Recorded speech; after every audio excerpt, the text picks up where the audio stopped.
साथियों, आप सभी का स्वागत है मेरे channel TET CTET zone Vikram sir में। मैं आप लोगों को आज हिंदी भाषा, हिंदी पेडोलॉजी में जो है आज हम बात करने वाले हैं कि हमें भाषा में हिंदी भाषा की बात नहीं है, यहाँ पे इंग्लिश लैंग्वेज की बात हो, संस्कृत लैंग्वेज की बात हो, चाहे हिंदी लैंग्वेज की बात हो, हमें ये देखना है कि हमें एग्जाम में क्या करना है क्या नहीं करना है। यहाँ से 7 से 8 नंबर आप आराम से इसके माध्यम से, केवल एक टॉपिक वीडियो के माध्यम से, इस केवल एक सिंगल वीडियो के माध्यम से ही आप यहाँ से आसानी से बहुत सारे नंबर, अच्छे नंबर प्राप्त कर सकते हैं। ठीक है, बाकी हम नेक्स्ट वीडियो लगातार बनाते हैं और चलते रहेंगे, इसलिए हम स्टार्ट करते हैं हमें क्या करना है और क्या नहीं करना है।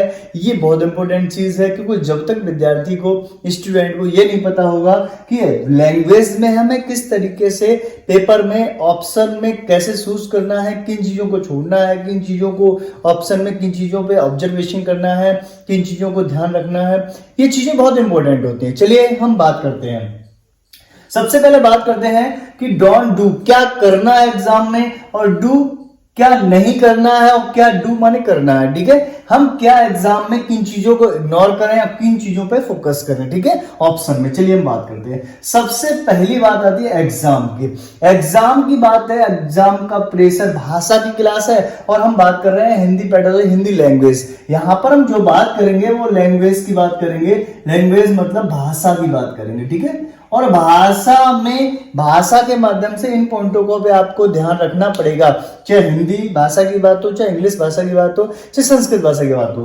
तो सबसे पहले भाषा सीखते हुए बच्चे पे कभी भी ये ध्यान नहीं रखवाना है कि एग्जाम के उद्देश्य से हमें क्या है, भाषा को नहीं सिखाना है, हमें स्वाभाविक सिखाना है। कैसे सिखाना है? स्वाभाविक। ठीक है, तो ये एग्जाम वाला जो पॉइंट है वो बिल्कुल क्या है, वो क्रॉस है, इस चीज को बहत तो नहीं देना है। क्लियर है? दूसरा नियम, भाषा सिखाते समय रूल और नियम जो है वो प्रयोग नहीं किए जाते हैं, क्योंकि भाषा वो सरल व सहज होती है, जो स्वतः ग्राह्य बन जाती है।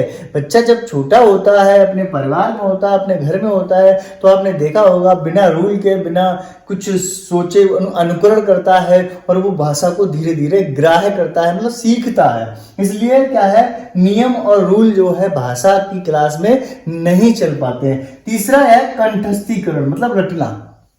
ठीक है, रटने वाली बात जो जहां एग्जाम में पूछी जाती है कि जैसे रटाना है, भाषा को रटाना इस तरीके से कोई, तो रटने वाला ऑप्शन जो आपका है वो उसको इग्नोर करना है आपको, क्योंकि यहाँ रटने वाली बात जो है बिल्कुल ही नहीं। भाषा एक जो है स्वाभाविक जो है बच्चे के लिए होती है, यहाँ रटने का कोई भी मतलब नहीं है, और आपको इसी तरीके से क्या है, इन चीजों को, इन पॉइंटों को क्या करना है, वो इग्नोर करना है। ठीक है, चलिए हम बात करते हैं व्याकरण की। तो भाषा सीखते समय जो है बच्चा जो है व्याकरण का यहाँ पे कोई मतलब नहीं, कोई महत्व नहीं है, क्योंकि भाषा जो सीखने के लिए जो है बच्चों को ये नहीं कि हम व्याकरण पहले सिखाएंगे उसके बाद, भाषा एक सरल और स्वतः ही जो है ग्राह्य बन जाती है, ग्राह्यती होती है बच्चों को। क्योंकि बच्चा जो घर में होता है तो घर में वो देखता है, बातचीत करता है, बातचीत सुनता है, तो उससे वो सीखता है। तो यहाँ व्याकरण की जब बात आए पेपर में, सीटेट में बहुत सारा पूछा गया है, तो आपको व्याकरण जो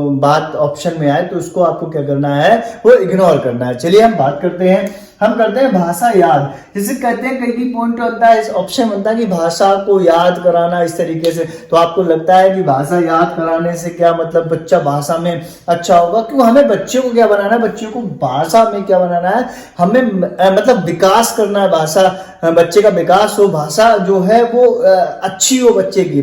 ठीक है, भाषा के गुण जो है, भाषा विकसित हो, वो अपनी बात सही तरीके से लोगों के सामने, सभी के सामने रख सके। जब भाषा बच्चे के अंदर विकसित होगी, अच्छी भाषा विकसित होगी, जब वो स्वतः ही दूसरों के सामने अपनी बात रख सकेगा। चलिए हम बात करते हैं आगे, भाषा पर अत्यधिक बल देना, मतलब ये प्रेशर नहीं करना है बच्चों को। तो मैं ये बोला, बच्चों को थोड़ा समझाना है, उसके बाद बच्चा स्वतः ही जो बोले, क्योंकि बच्चा शुरू में बोलेगा, गलत भी बोलेगा, सही बोलेगा, लेकिन उसकी बात को सुनना है और उसको बोलते हुए बीच में नहीं टोकना है। ठीक है, ध्यान रखना, ये बहुत इंपॉर्टेंट चीज है। जब बच्चा कोई भी भाषा, कोई भी बात बोलता है, अपनी बात, अपनी अभिव्यक्ति जो है, अपने विचारों को दूसरों के सामने रखता है, तो बीच में चाहे सही बोलता है चाहे गलत, बीच में बच्चे को नहीं रोकना है।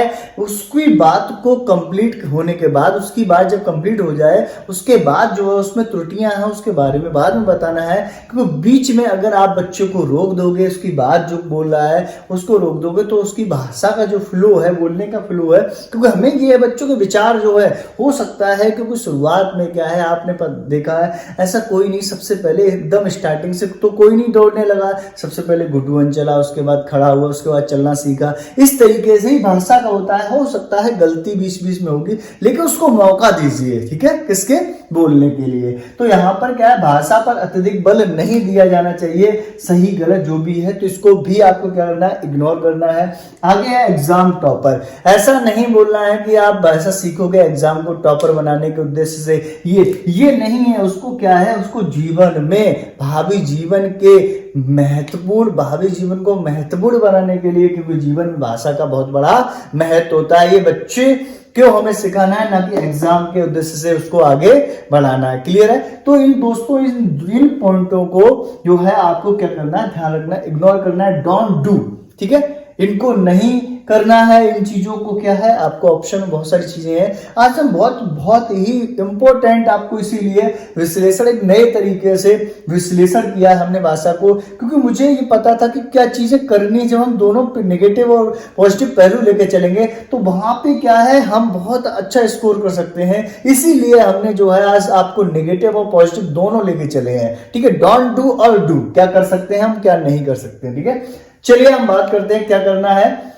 अब लैंग्वेज एक्वायर मतलब जो है भाषा को क्या कराना है, भाषा को रटाना नहीं है, भाषा को कंठस्थ नहीं कराना है, भाषा को क्या कराना, अर्जित। अर्जित मतलब स्वयं, वो जो बच्चा सीख रहा है परिवार से, पास पड़ोस से, इससे क्या करता है, बस भाषा अर्जित करता है, वैसा लैंग्वेज एक्वायर करता है। और हमें बच्चों को लैंग्वेज एक्वायर ही करानी है, ठीक है। क्या करानी है, ये बहुत इंपॉर्टेंट है, ध्यान रखना। हमें बच्चों को क्या करानी है, लैंग्वेज एक्वायर करानी है, ठीक है, भाषा को अर्जित कराना है। क्लियर है। अच्छा, अर्जित कहाँ से होती है, तो अर्जित के लिए हमें बच्चों को क्या देना पड़ेगा, मौके देने पड़ेंगे। मौके कहाँ से मिलेंगे, उसके परिवेश से मिलेंगे। परिवेश मतलब वातावरण, उसका एटमॉस्फेयर जो है, उसका पास पड़ोस है, उसका घर है, उसका विद्यालय है, वो परिवेश है। शिक्षक को भी बच्चों को बोलने के मौके देने चाहिए। बहुत बार ऑप्शन बना है, आप सीटेट में पेपर उठा के देखिए, कम से अभी तक जितने पेपर हुए 4 से 5 बार ऑप्शन बन चुका है कि बच्चों को बोलने का अवसर प्रदान करना चाहिए शिक्षक के द्वारा। अगर भाषा की इच्छा है, भाषा की क्लास है, तो बच्चे को अधिक से अधिक अवसर प्रदान करने चाहिए, जिससे बच्चे की जो भाषा है वो कैसी होनी चाहिए, कैसी हो सके, बहुत बढ़िया, मतलब जो है विकास हो सके भाषा का, ठीक है। तो बच्चों को क्या है, मौके मतलब किससे मिलने चाहिए, वातावरण से मिलने चाहिए, चाहे विद्यालय हो, विद्यालय का वातावरण, चाहे उसके परिवार का वातावरण, उसे मौका मिले अपनी बात रखने का। जब बात रखने का, अपने विचारों को बात रखने का मौका मिलेगा तो उसकी भाषा जो होगी वो क्या होगी, विकसित होगी, ठीक है। और वो अपनी बात रखेगा तो उसको क्या है, अपने आप पे कॉन्फिडेंस आएगा और बात आगे वो जल्दी रखने का प्रयास करेगा और हमेशा रखता रहेगा। चलिए हम बात करते हैं, हमें जो वर्क करना है बच्चे के लिए वो किस पे करना है, हमें करना है LSRW, ठीक है, स्किल पे, ठीक है। एक बार समझाते हैं हम इसको। L मतलब आप listening, speaking, S reading, R और राइटिंग। हमें बच्चों के इस स्किल पे काम करना है। सबसे पहले जो बच्चा करता है काम वो इस पे करता है, L मतलब लिसनिंग। सबसे पहले कोई भी व्यक्ति संसार में आता है, सबसे पहले क्या करता है, सुनता है, ठीक है, लिसनिंग। उसके बाद स्पीकिंग, उसके बाद क्या बोलता है, बोलता है। सबसे पहले सुनता है, हमें इस पर वर्क करना है, इस LSRW पर वर्क करना है, क्योंकि सबसे पहले सुनता है, उसके बाद जो है स्पीक मतलब स्पीकिंग बोलता है, उसके बाद रीडिंग मतलब जो है पढ़ता है, और उसके बाद राइटिंग मतलब लिखता है। तो इस पर वर्क जब हम करेंगे तो बच्चे का जो स्किल है वो बहुत कौशल जो है वो डेवलप अच्छा होगा। और हमें क्या है, बच्चे को क्या बनाना है, हमें बच्चे को भाषा में क्या करना है, विकसित करना है, भाषा का विकास करना है। क्लियर है। चलिए आगे बात करें। पठन मतलब पढ़ना।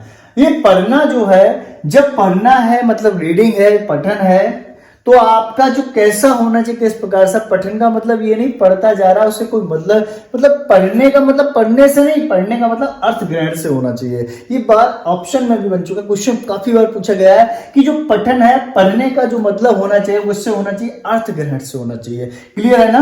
तो ये बहुत इंपॉर्टेंट है, ये सारी चीजें ध्यान रखना।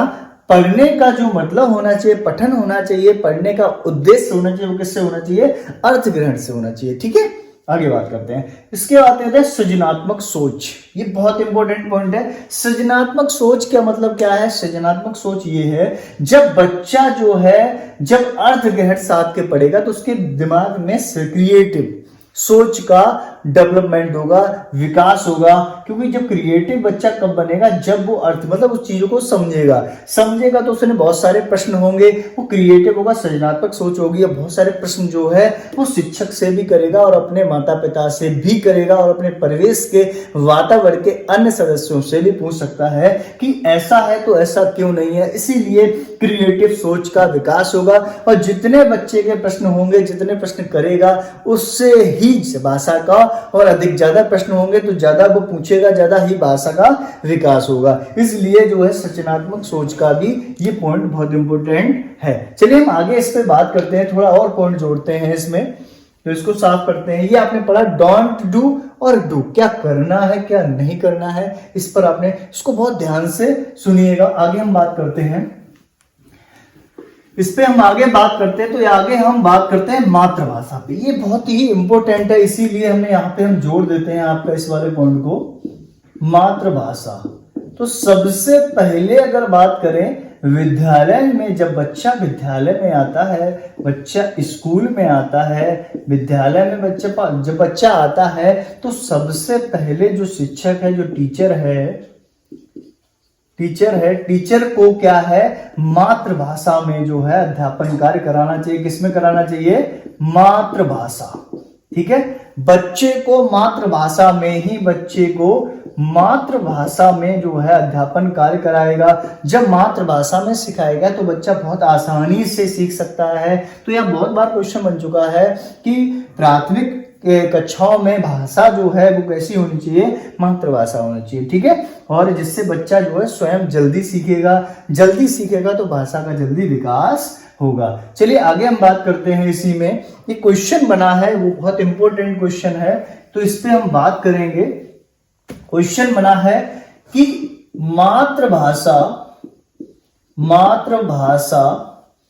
को मध्यस्थ बनाए बिना कौन सी विधि द्वारा बच्चों को सिखाया जा सकता है,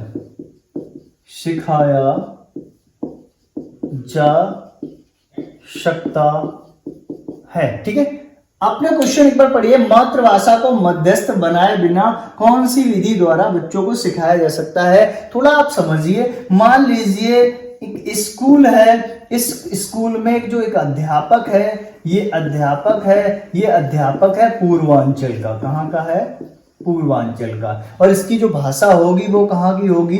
वो भी पूर्वांचल की होगी। और ये जो बच्चा है, ये मान लीजिए एक बच्चा है, ये बच्चा जो है वो पश्चिमी क्षेत्र का है। किस क्षेत्र का है? पश्चिमी क्षेत्र का है। अध्यापक जो है पूर्वांचल क्षेत्र का है। क्लियर है? अब क्या है, इसकी भाषा और इसकी भाषा जो है बिल्कुल क्या है, विपरीत है। मतलब पूर्वांचल की लैंग्वेज है, यहाँ पश्चिमी लैंग्वेज है। ठीक है, अब क्या है, भाषा जो है शिक्षक की भाषा बच्चा नहीं समझ पा रहा है, मतलब शिक्षक को बच्चे की मातृभाषा नहीं आती है। तो उस कंडीशन में बच्चों को किस प्रकार से, कौन सी विधि ऐसी है वो बच्चे को सिखा सकती है, इस पे बहुत इंपॉर्टेंट है और क्वेश्चन बना है। इस पे आप जरूर ध्यान दीजिए, इसको पूरे फोकस को। तो इसकी कौन सी विधि है, इसको विधि बोलते हैं, उसको बोलते हैं प्रत्यक्ष विधि। ध्यान रखिएगा, प्रत्यक्ष विधि। मतलब प्रत्यक्ष विधि क्या है, अगर आपको वहां की लैंग्वेज नहीं आती है, जैसे मान लीजिए आप कहीं जाते हो, आप इंग्लैंड जाते हो, आपको इंग्लिश नहीं आती है, तो आप हिंदी आती है, तो आप कौन सी विधि अपना के जो है वहां आप अपनी बात रख सकते हो। आप जो है वहां प्रत्यक्ष विधि मतलब उन चीजों को दिखा के, उन चीजों को बना के, उनका चित्र बना के, उनको दिखा के क्या है आप अपनी बात को प्रदर्शित कर सकते हैं। आपने देखा होगा, इसे बोलते हैं प्रत्यक्ष विधि। मतलब सामने उन चीजों को दिखा के भी जो है बच्चों को सिखाया जा सकता है। इस तरीके से क्वेश्चन बना था कि मातृभाषा को मध्यस्थ बनाए बिना कौन सी विधि बच्चों को सिखाई जा सकती, कौन सी विधि द्वारा बच्चों को सिखाया जा सकता है। तो यहाँ पे आंसर बना था प्रत्यक्ष विधि। चलिए एक पॉइंट पे हम और बात करते हैं, थोड़ा इसको सॉल्व करते हैं और एक पॉइंट और लेते हैं। इस पॉइंट पे बात करते हैं कि जब बच्चा जो है, ये बच्चा है, इस बच्चा जो बच्चा है ये जब विद्यालय आता है, जब विद्यालय आता है, स्कूल में आता है, स्कूल में जब आता है, क्या जो भाषा होती है वो भाषा जो है बच्चे के अंदर होती है कि नहीं होती है। क्या भाषा, जब बच्चा जो है वो स्कूल आता है तो बच्चे के अंदर जो भाषा है उस पर क्या कार्य होता है, क्या मतलब जो है विकास होता है। तो बच्चे के अंदर ये ध्यान रखना, क्वेश्चन भी बन चुका था कि जो बच्चा होता है, बच्चा स्कूल आने से पहले बच्चा परिवार की भाषाई पूंजी से युक्त होता है। बच्चा परिवार की भाषाई पूंजी से युक्त होता है, पूंजी से युक्त होता है। मतलब आप समझिए कि जब बच्चा विद्यालय आता है तो बच्चे के अंदर अपने परिवार, अपने परिवेश की भाषा होती है। जैसा माहौल होगा, जैसा वातावरण होगा, जो बातें उसके सामने होती है वो बातें बच्चों को सीखी हैं, जो भाषा वहां के परिवेश की है वो बच्चे को आती है। भाषाई पूंजी उसकी वही होती है और उसको लेके वो कहाँ आता है, वो आता है विद्यालय आता है। ठीक है, तो आपका ये भी ऑप्शन बन चुका है। क्वेश्चन आता है कि बच्चा जब विद्यालय आता है तो निम्नलिखित में से जो है तथ्य भाषा से संबंधित है। तो बच्चा परिवार की भाषाई पूंजी से युक्त होता है जब विद्यालय आता है। ठीक है, अगर मेरा वीडियो आप सभी को बहुत ही पसंद आया है तो इसको बहुत ज्यादा से ज्यादा लोगों तक, अपने दोस्तों तक जो है मतलब जो है सलाह दीजिए दोस्तों को। TET CTET zone Vikram sir जो है सब्सक्राइब करें और उसको लाइक भी करें, क्योंकि जिससे क्या है मेरा भी जो है प्रोत्साहन जो है ज्यादा से ज्यादा बढ़ेगा और आप इसी तरीके से आपका एग्जाम में आप बहुत ही हम पास होने की बात नहीं कर रहे, हम यहाँ अच्छा स्कोर की बात कर रहे हैं। 110, 115, 120 आसानी से सीटेट में और भी एग्जामों में आसानी से आप ला सकते हो। इसीलिए बने रहिए और देखते रहिए मेरे चैनल टेट सीटेट जोन को लाइक करिए और सब्सक्राइब भी करिए। धन्यवाद।